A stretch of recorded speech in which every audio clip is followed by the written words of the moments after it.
नमस्कार. आज लक्ष्मीपूजन आहे आणि लक्ष्मीपूजनाला फुलांची खूप गरज असते. मग आपण झेंडूच्या बागेत आलो आहे आणि ही बाग आहे आपल्या सुरेश काकांची. तर आपण त्यांच्याकडनंच माहिती घेऊया, झेंडूची बाग कशी असते, फुलं कशी काढली जातात, या सगळ्याची सविस्तर माहिती आपण त्यांच्याकडनं घेऊया. काय की तुम्हाला माहिती? चला काका, आपण बघूया.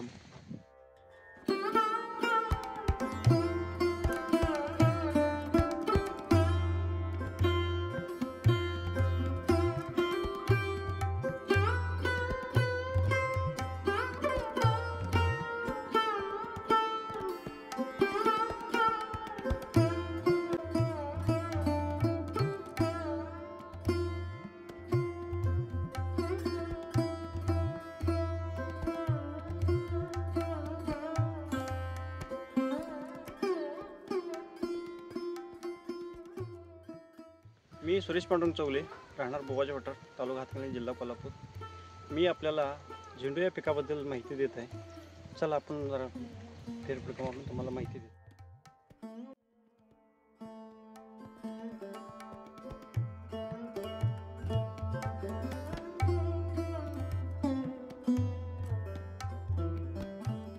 मी माझ्या शेतीमध्ये 26 जुलैला झेंडूच्या पिकाची लागवड केलेली आहे.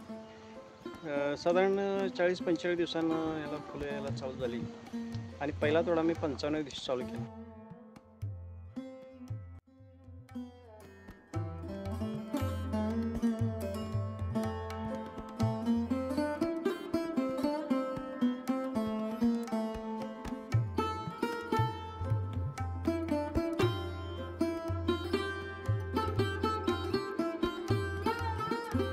यावर्षी मी दसरा दिवाळीच्या अनुषंगानं फुलशेती करायचा प्रयत्न केला.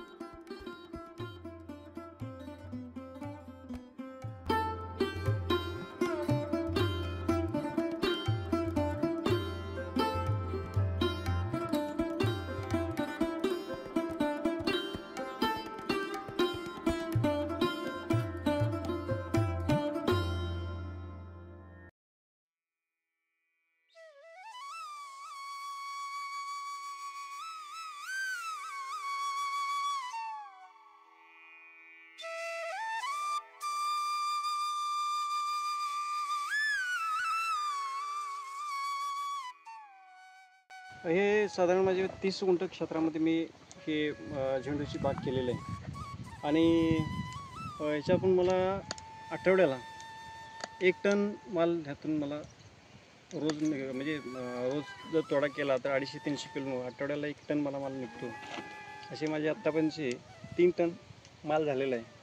अजूनही म्हणजे 3 टन माल माझ्या रानामध्ये अजून शिल्लक आहे आणि तो ह्या महिन्यामध्ये चांगल्या प्रकारे उत्पन्न मला देऊन जाईल आणि बाकी शेतकऱ्यांसुद्धा तसंच चांगल्या प्रकारे शेती करून त्यातून उत्पन्न घ्यावं एवढंच आपली.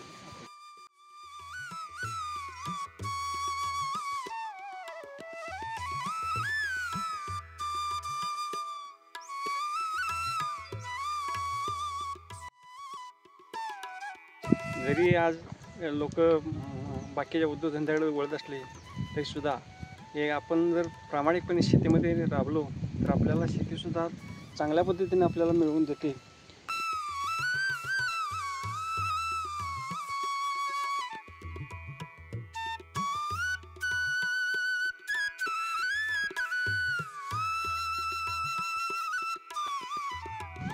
पंढरीचा विठ्ठल हा मला फक्त माझ्या शेताचं मला भेटला हे एक माझं एक भाग्य मी समजतो आणि माझं पीकसुद्धा त्या मापानंच मला शेतात लाभत असतं.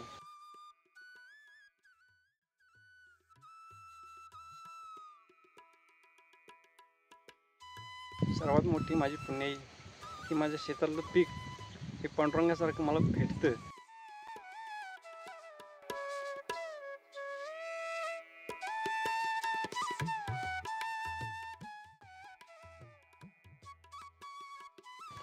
सौरभ बुवा यांच्या यूट्यूब चॅनेलला त्यांनी आतापर्यंत जे काय सामाजिक कार्यामध्ये आणि मंच असतील, विविध सामाजिक कार्याचे असतील, गावातील विविध कार्यक्रमाचे असतील, शेतीचे असतील, हे व्हिडिओ चांगल्या पद्धतीने लोकांच्यापर्यंत पोचवण्याचं काम केलेलं आहे.